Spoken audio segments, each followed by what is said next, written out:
Universe के बाहर क्या है? आपके माइंड में कभी न कभी ये क्वेश्चन आया ही होगा कि यूनिवर्स के बाहर है क्या। एस्ट्रोनॉमर्स को पता है कि बिग बैंग एक्सप्लोजन की वजह से हमारा यूनिवर्स पूरा फैल रहा है, लेकिन सवाल ये है कि आखिर ये यूनिवर्स किस में फैल रहा है। अगर आप किसी भी एस्ट्रोनॉमर से ये सवाल करेंगे तो उनका जवाब सुनकर आपको सेटिस्फैक्शन नहीं मिलेगा। वैसे ही आपको आज हम इस वीडियो में यूनिवर्स के बाहर है क्या, इसके बारे में बताएंगे। यूनिवर्स का मतलब ये है कि ये सब चीज़ को होल्ड करके रखा है। अगर यूनिवर्स के बाहर कुछ है तो वो भी यूनिवर्स का पार्ट्स ही है।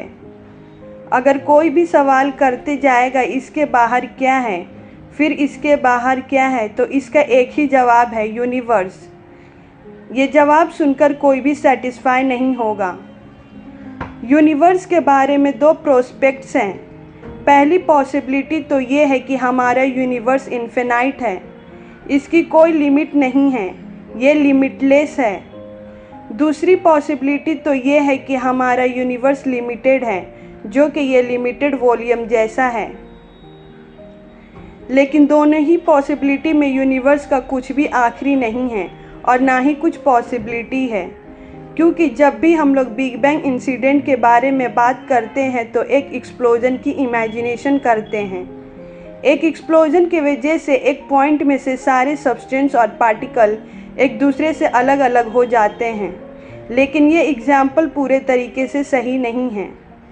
बिग बैंग का सबसे करेक्ट एग्जाम्पल ये है कि एक फूलता हुआ बलून की सरफेस है। इस एग्जाम्पल में 3 डायमेंशनल बलून के बारे में न सोचकर 2 डायमेंशनल बलून के बारे में सोचिए।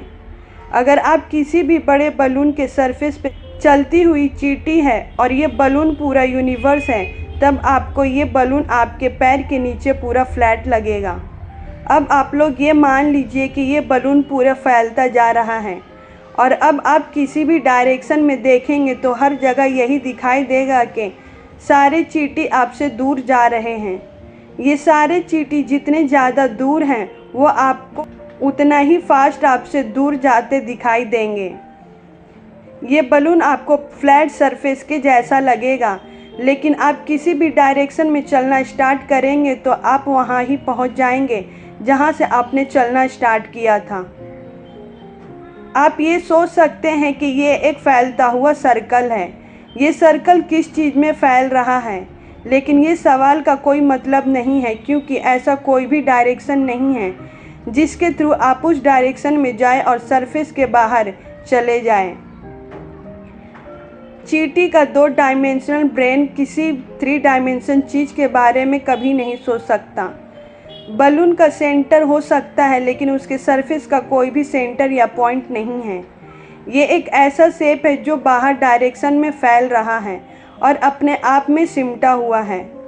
आपका इस बलून का हर चक्कर लगाना लास्ट चक्कर लगाने से बड़ा होगा, क्योंकि बलून फैलता जा रहा है।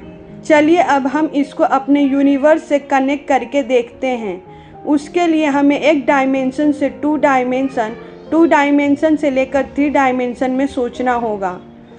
एस्ट्रोनॉमर्स के अकॉर्डिंग आप लोग किसी भी डायरेक्शन में ट्रैवल स्टार्ट करेंगे तो आप अपने स्टार्टिंग पॉइंट में ही पहुंच जाएंगे। अगर आप स्पेस को बहुत ज़्यादा दूर देख रहे हैं तो आप अपने सर के बैक साइड वाले पार्ट्स को देख रहे हैं। हमारा यूनिवर्स पूरा फैलता ही जा रहा है, जिसके वजह से आपको यूनिवर्स का चक्कर लगाने में आपको पिछले टाइम से ज़्यादा का टाइम लगेगा। लेकिन किसी भी डायरेक्शन में ट्रैवलिंग करने पे आप यूनिवर्स के बाहर नहीं जा सकते। अगर आप लाइट की स्पीड से फास्ट ट्रैवलिंग करेंगे फिर भी आप अपने स्टार्टिंग पॉइंट में ही पहुंच जाएंगे, लेकिन यूनिवर्स के बाहर आप नहीं जा पाएंगे। हम सारे डायरेक्शन में खुद से दूर जाते हुए गैलेक्सी को देखते हैं। ये किसी फैलते हुए बलून के सरफेस में बैठी हुई चींटी को दूसरी चींटियों के खुद से दूर जाने का कंपेयर किया गया है। शायद अभी तक आपको समझ में आ गया होगा कि इस सवाल का कोई जवाब नहीं है कि हमारा यूनिवर्स का फैलाव किस में हो रहा है। यूनिवर्स का कोई भी एंड नहीं है, इसका किसी भी चीज़ से फैलाव नहीं हो रहा है, बस सिर्फ यूनिवर्स का ही फैलाव हो रहा है।